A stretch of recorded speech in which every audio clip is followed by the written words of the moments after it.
السلام علیکم ناظرین، مہمان نوازی ہمارے حضور صلی اللہ تعالی وسلم کی ایک بہت ہی پیاری سنت ہے اور اسلام کی ایک پسندیدہ چیز بھی ہے، لہٰذا ہر مسلمان کو اسے اپنانا چاہیے۔ آئیے مہمان نوازی کے متعلق اور حضور صلی اللہ تعالی وسلم کے متعلق میں ایک بہت ہی پیارا واقعہ آپ کو بتانے جا رہی ہوں، آپ غور فرمائیے گا۔ اور بتانے سے پہلے میں آپ لوگوں سے درخواست کرتی ہوں کہ آپ لوگ ابھی تک ہمارے چینل روحانی اسلامک ایجو کو سبسکرائب نہیں کیے ہیں تو پلیز سبسکرائب کریں، بیل آئیکن کے گھنٹی کو بھی آن کر دیں اور زیادہ سے زیادہ شیئر کریں اور لائک کریں۔ حضور صلی اللہ تعالی علیہ وسلم کی ایک حکایت میں لکھی ہے کہ ایک روز آپ کے پاس مسجد میں چند کافر مہمان آئے۔ حضور نے صحابہ سے فرمایا کہ ہر شخص ان میں سے ایک ایک مہمان اپنے گھر لے جائے۔ چنانچہ صحابہ ایک ایک مہمان کو اپنے گھر لے گئے۔ ان مہمانوں میں سے ایک بہت بڑا پیٹو بھی تھا، مطلب زیادہ کھانے والا تھا، اسے کوئی بھی ساتھ نہ لے گیا۔ حضور نے اسے دیکھ کر فرمایا کہ تجھے کوئی نہیں لے گیا؟ بولا نہیں۔ فرمایا جس کا کوئی نہیں اس کا میں، تو میرے ساتھ چل۔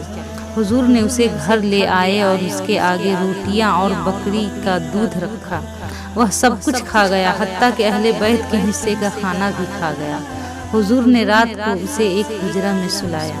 اتفاق سے اہل بیت کی ایک لونڈی نے اس کے حجرے کا دروازہ بند کر کے باہر سے کنڈی لگا دی۔ آدھی رات کا وقت ہوا تو اس کے پیٹ میں درد اٹھی اور اسے حاجت ہوئی۔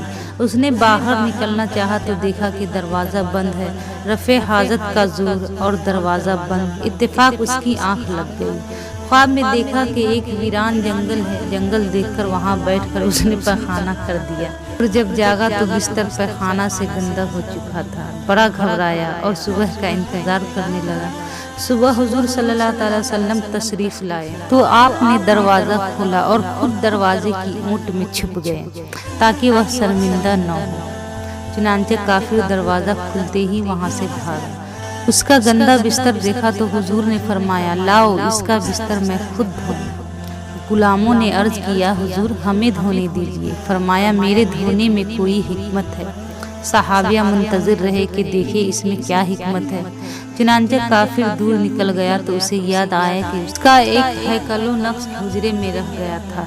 وہ اپنے نقش کے لیے واپس آیا تو یہ عجب نظارہ دیکھا کہ حضور صلی اللہ تعالی وسلم اپنے مبارک ہاتھوں سے اس کی ناپاکی کو دھو رہے ہیں۔ یہ دیکھ کر وہ نقش بھول گیا اور ایک نعرہ مار کر بولا یا رسول اللہ، پہلے مجھے کلمہ پڑھا کر میرا دل دھوئیے، اور وہ کلمہ پڑھ کر مسلمان ہو گیا۔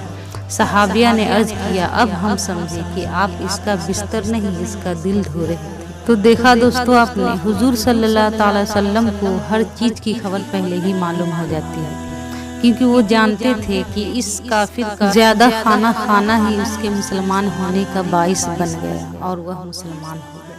السلام علیکم۔